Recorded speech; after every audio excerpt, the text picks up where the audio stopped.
When Doctor Who was quietly removed from our screens in 1989, it entered a period that is now referred to as the wilderness years. There may have been no Doctor Who on TV, but there was still plenty to enjoy in a variety of different forms.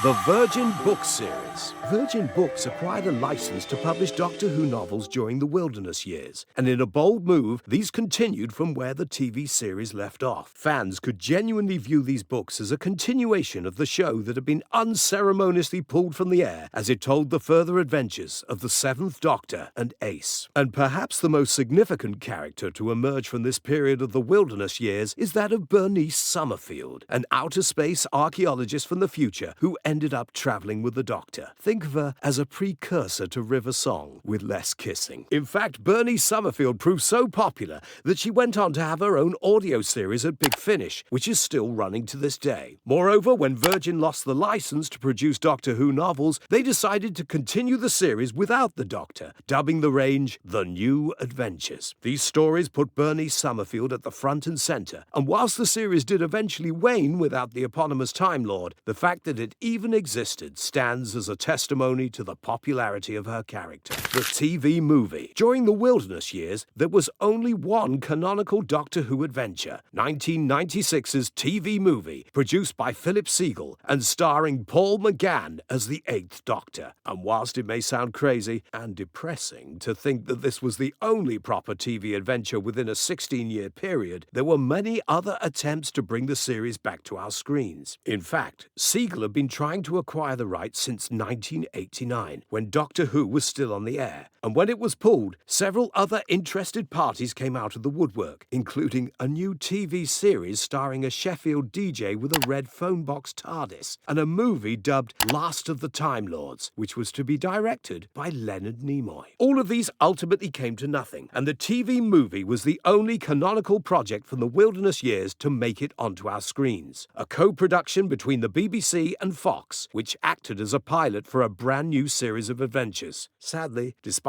its success in the UK, a new series failed to materialise. But it did spark a new range of BBC books starring the Eighth Doctor, plus an audio series from Big Finish, which continues to this day. The Scream of the Dimensions of Reasonable Comfort. We mentioned that the TV movie was the only canonical Doctor Who story to air during the wilderness years. Well, there were other TV projects which aired during this time, and their validity is still up for debate. The first of these was the 30th anniversary Children in Need skit Dimensions in Time, which reunited all of the surviving Doctors and a huge roster of companions set against the backdrop of Albert Square from the popular British soap EastEnders. It's a brief and bizarre story, and it's never been made commercially available for reasons which remain murky. In some ways, this shroud of secrecy only fuels its notoriety. The wilderness years also saw a special comic relief episode called The Curse of Fatal Death, which starred Rowan Atkinson as the Ninth Doctor and Jonathan Pryce as the Master. And whilst it's undoubtedly a comedy, penned by Stephen Moffat no less, it is actually a very entertaining story. And fascinatingly, it sees the Doctor regenerate into a blonde woman in its closing moments, played by Joanna Lumley. Foreshadowing, perhaps? Then there is possibly the most fascinating project to emerge from the wilderness years, and that is the animated story, The Scream of the Shauker, written by Paul Cornell and starring Richard E. Grant. This launched in 2003 to coincide with the 40th anniversary, and at the time, it was considered canon. This was supposed to mark the beginning of a new Doctor Who era in animated form. For many, Shauker represented Doctor Who's future, but it was during transmission that the BBC announced a brand new Doctor Who series in 2005, helmed by Russell T Davies and bringing the wilderness years to an end. Shauker, therefore, became something of a standalone oddity that doesn't really belong to the main series canon. Or does it? Because we now have 2020's controversial Timeless Child storyline, which posits that there are myriad forgotten incarnations of the Doctor with their own TARDISes. So it's possible that Grant's Doctor could be one of these. Indeed, Russell T Davies even included Grant's face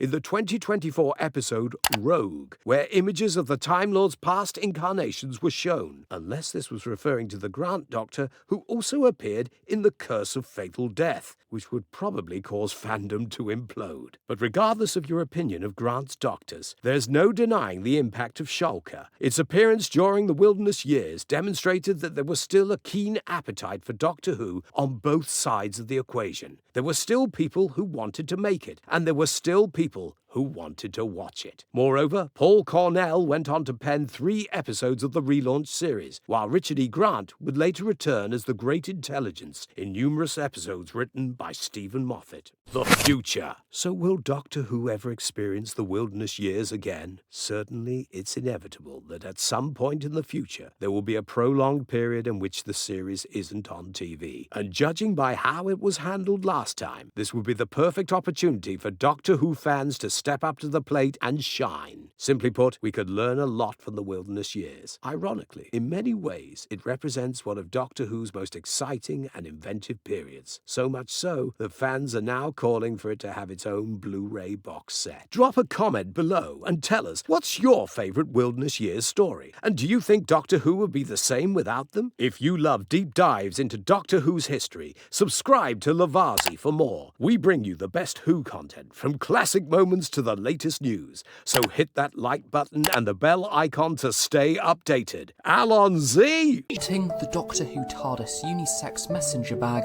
from Lavazzi. The bag itself is littered with white silhouettes of the TARDIS on a conveniently TARDIS blue background. It's a simplistic yet effective design and not too over the top. In the centre there's a patch which features the current era Doctor Who logo. I really love how the zippers also feature a small circular Who logo etched into it. The central pocket is quite small, which is convenient for smaller models of phone, although personally I would have liked to see this pocket be ever so slightly bigger. The handles are big and bulky, which is perfect for travel, and if you're not a fan of handles, this bag also comes with a strap, transforming the piece into a shoulder bag. And you guessed it, this also features a lovely TARDIS pattern. Opening up the bag, we are greeted by a lovely lighter grey lining. On one side it features various smaller padded pockets, perfect for your precious things. On the other side, a laptop compartment is present, featuring buttons which holds your electronics in place securely. And of course this is a Doctor Who bag after all, and there is a lovely reference to classic series Doctor Who,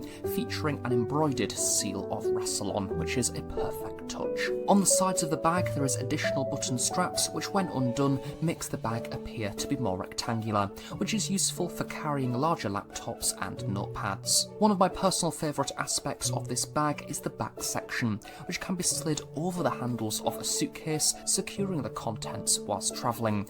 I found this really useful whilst travelling to and from university. The TARDIS messenger bag is available to purchase now.